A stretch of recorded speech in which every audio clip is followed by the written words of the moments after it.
Hallo Freunde, willkommen zu meinem Blog. কি অবাক হচ্ছেন? আমি কি জার্মানি চলে আসছি না? আমি আজকে একটা চ্যালেঞ্জ নিয়েছি। আমি আজকে বাংলার পাশাপাশি আপনাদেরকে জার্মান ভাষায় কথা বলবো। আমি কিছুটা শিখছি, এখনো পুরোপুরি শিখে পারি নাই, মাত্র শুরু করলাম, কিছু মাস হয়েছে। তা আমি আজকে চ্যালেঞ্জ নিয়েছি যে আমি আজকে জার্মান ভাষায় কথা বলবো। দেখা যাক, শুরু করা যাক, মজা হলো আজকে। ইশ হাইসে আবিদ। ইশ হাইসে আবিদের মানে হলো আমার নাম আবিদ। ইশ বিন সয়েনসেন ইয়ারে আল্ট, এর মানে হলো আমার বয়স 20 বছর। ইশ বিন স্টুডেন্ট টিন। ইশ বিন স্টুডেন্ট টিন এর মানে হলো আমি একজন শিক্ষার্থী বা ছাত্র। আর ছাত্রীর ক্ষেত্রে ব্যাপারটা আলাদা। আচ্ছা, আমি ভাত খাবো, আমরা যে বললাম আমি ভাত খাবো, এর জার্মান ভাষায় কেউ জানে? ইশ মোস্টে রাইস এসেন।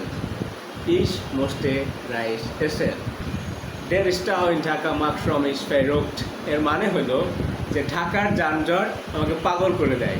অ্যান্ড vielen Dank, ধন্যবাদ সবাইকে।